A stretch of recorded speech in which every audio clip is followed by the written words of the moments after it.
बुल्ढाना जिले के खामगांव में पिछले कुछ दिनों से बाघ का आतंक फैला हुआ है। शुक्रवार की रात फिर से बाघ के दर्शन हुए। नतीजतन नागरिक भी अपने घरों से बाहर निकलने से घबरा रहे हैं। बुल्ढाना जिले के खामगांव शहर में पिछले 7 दिनों से बाघ खुलेआम घूमते दिखाई दिया है। हालांकि एक सप्ताह से वन विभाग बाघ को पकड़ने में विफल रहा है। कुछ दिन पहले बाघ ने एक बछड़े का शिकार किया था। हालांकि शुक्रवार की रात खामगांव शहर के नारायणी गार्डन के इलाके में एक शख्स ने बाघ को फिर एक बार देखा। नारायण गार्डन पूर्ण असे सर्व लोक दरवाजा लावून घरात बसलेले आहेत आणि सतत रात्रंदिवस त्या बाघाच्या भीतीने कोणीच बाहेर निघत नाही आहे। त्यामुळे कोणत्याही परिस्थितीत हा वाघ पकडला गेला पाहिजे आणि आमचा जो रोखलेला श्वास आहे हा मोकळा झाला पाहिजे। आम्ही शासनाला विनंती करतो, तसे फॉरेस्ट डिपार्टमेंटला सुद्धा विनंती करतो की लवकरात लवकर त्यांनी वाघ पकडून आम्हाला मोकळा श्वास घेण्यास मोकळीक द्यावी। इससे पता चलता है कि ये बाघ अब शहर को छोड़ने को तैयार नहीं है। भले ही बाघ ने अभी तक किसी इंसान पर हमला नहीं किया है, लेकिन खामगांव शहर के नागरिक दहशत में है। जिस क्षेत्र में बाघ दिखाई दिया, वहां के नागरिक अपने घर से बाहर निकलने से डर रहे हैं। नागरिक इस बाघ को तत्काल पकड़ने की मांग कर रहे हैं। इस बाघ ने खामगांव शहर में अघोषित कर्फ्यू लगा दिया है। त्यावेळेस शासनाला किंवा वन विभागाला जाग येईल का अशी आम्हाला शंका निर्माण झाली आहे।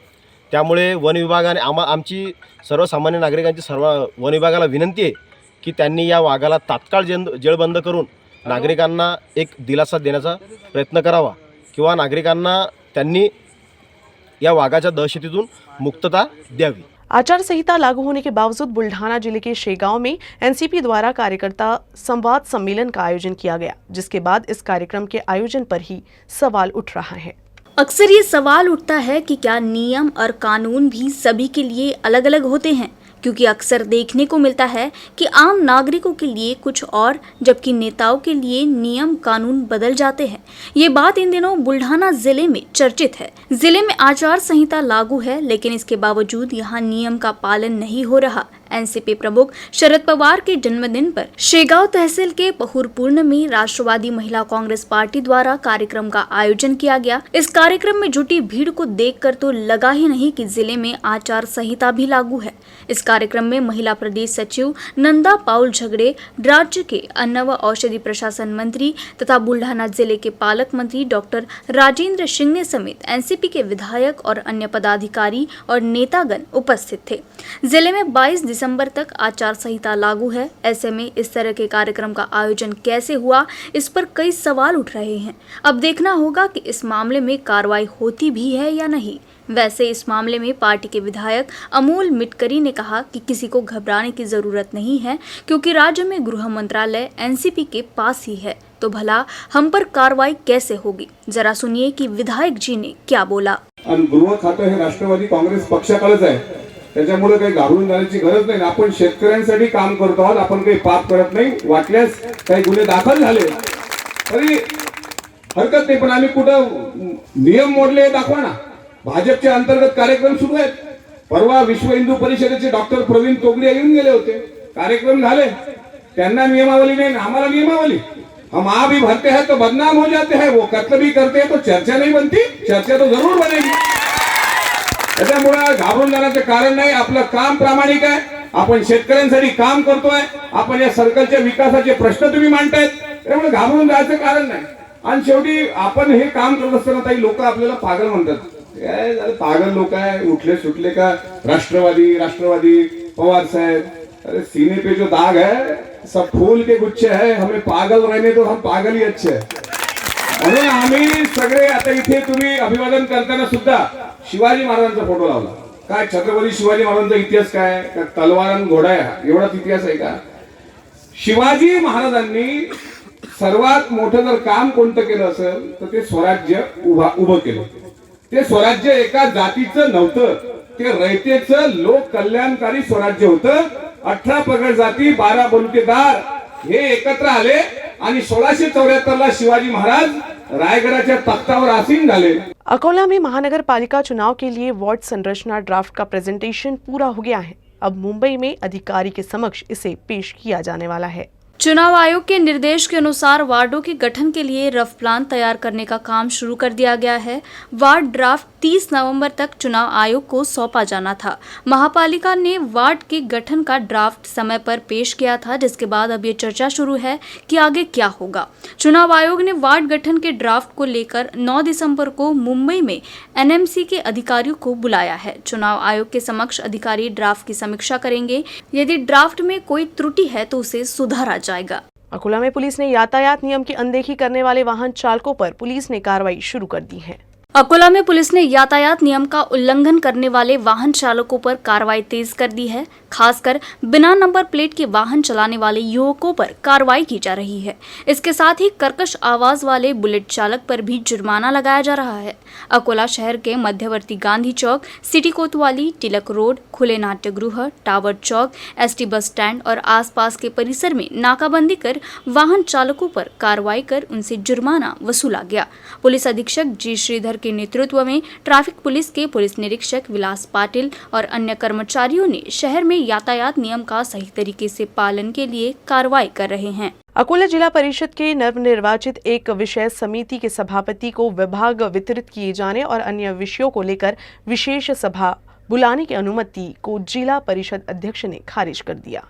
जिला परिषद में सभापति के रिक्त पद के लिए 29 अक्टूबर को मतदान हुआ था।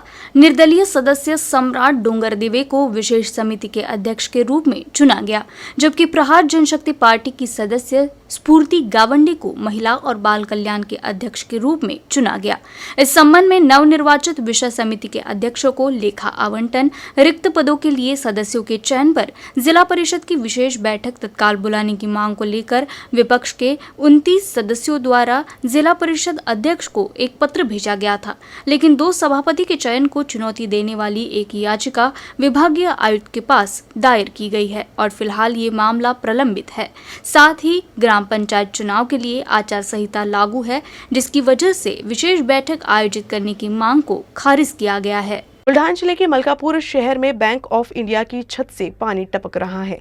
छत से पानी टपकने से बैंक में होने वाले कामकाज भी प्रभावित हो रहा है, लेकिन इस पर प्रशासन और बैंक के अधिकारियों का ध्यान नहीं है। झरने से गिरता पानी सभी का मन मोह लेता है, लेकिन अगर काम की जगह पर छत से पानी रिस रहा हो तो ये सिरदर्द बन जाता है। कार्यस्थल पर पानी के रिसाव से काफी असुविधा होती है। मलकापुर शहर में बैंक ऑफ इंडिया की इमारत की छत से पानी रिस रहा है। ऐसे में यहाँ काम के सिलसिले में आने वाले ग्राहकों को ठंड के मौसम में बरसात के मौसम का अनुभव हो रहा है। जिस इमारत में बैंक है वहाँ पिछले कुछ दिनों से छत रिस रहा है। छत से पानी सीधे बैंक में गिर रहा है, जिससे यहाँ काम करने वाले बैंक कर्मियों के साथ ही ग्राहकों को भी परेशानी हो रही है। फिलहाल तो बैंक में जुगाड़ का तरीका अपनाया गया है और छत से टपक रहे पानी को इकट्ठा करने के लिए बाल्टी रख दी गई है। हालांकि पानी कई जगह गिर रहा है, जिससे सभी को परेशानी हो रही है, लेकिन इस और गंभीरता से ध्यान नहीं दिया जा रहा।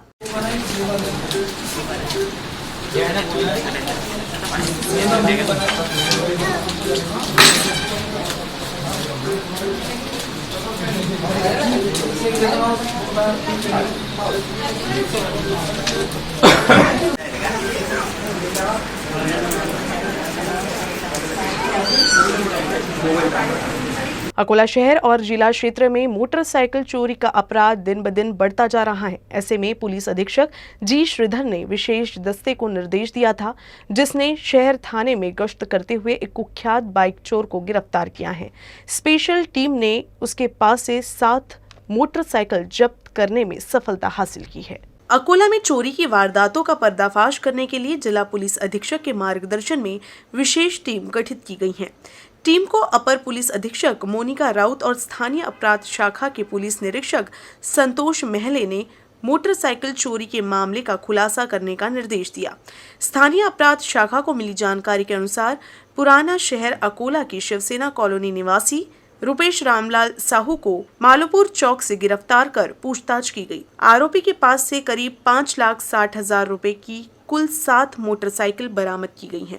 ये मोटरसाइकिलें सिटी कोतवाली थाना, खदान थाना, रामदासपेट थाना क्षेत्र की सीमा के भीतर की हैं।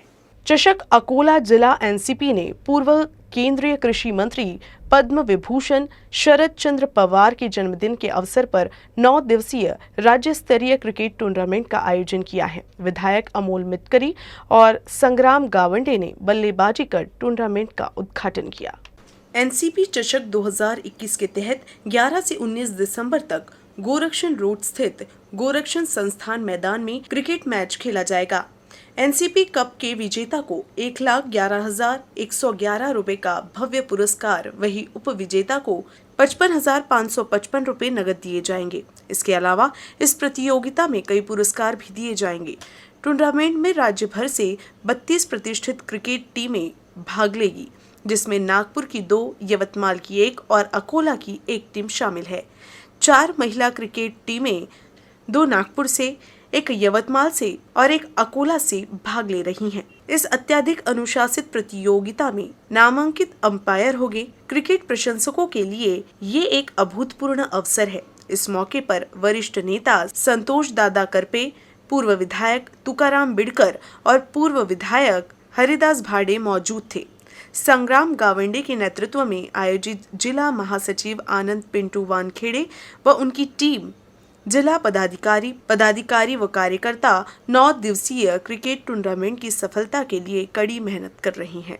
एग्रोविजन से विदर्भ में बेरोजगारी दूर होगी, साथ ही किसानों का विकास होगा, ये विश्वास जताया है केंद्रीय मंत्री नितिन गडकरी ने। केंद्रीय मंत्री नितिन गडकरी ने कहा, एग्रोविजन से किसानों की आय में कई गुना इजाफा होगा। इससे किसानों की गरीबी दूर होगी।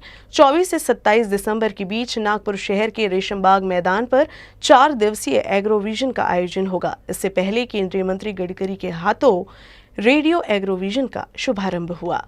नागपुर शहर स्थित रेशमबाग मैदान पर 4 दिवसीय एग्रोविजन आयोजित किया जाएगा, जिसकी शुरुआत 24 दिसंबर से होगी।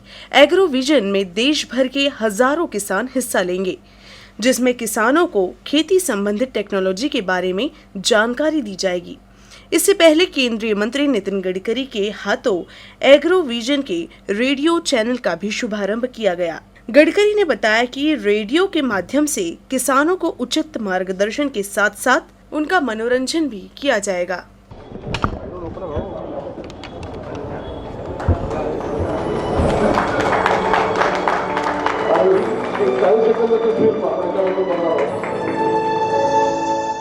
ये पहला एग्रोविजन रेडियो ऐप हम लोग खोल रहे हैं, जिसके कारण हर किसान अपने मोबाइल फोन के द्वारा ये रेडियो सुन सकेगा।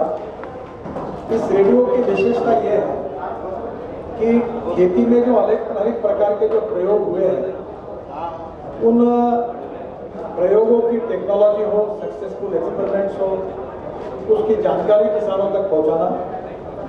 जो किसानों में जिन्होंने पर एकड़ अच्छा उत्पादन निकाला है, जो सक्सेसफुल स्टोरीज है, वो किसानों तक पहुंचाना।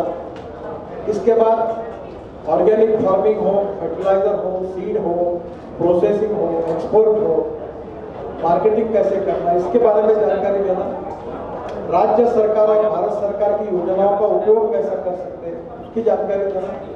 और उसके साथ साथ किसानों के लिए मनोरंजन के लिए भी कुछ ऐसे गीत हैं जो विशेष रूप से उनको खुशी देंगे, ऐसे गीत भी होंगे। और इस प्रकार का ये रेडियो एक प्रकार से किसानों के साथ संपर्क करने का अभियान है। न्यूज रूम से बस इतना ही। खबरों का सिलसिला यूं ही चलता रहेगा। आप देखते रहिएगा UCN न्यूज अकोला।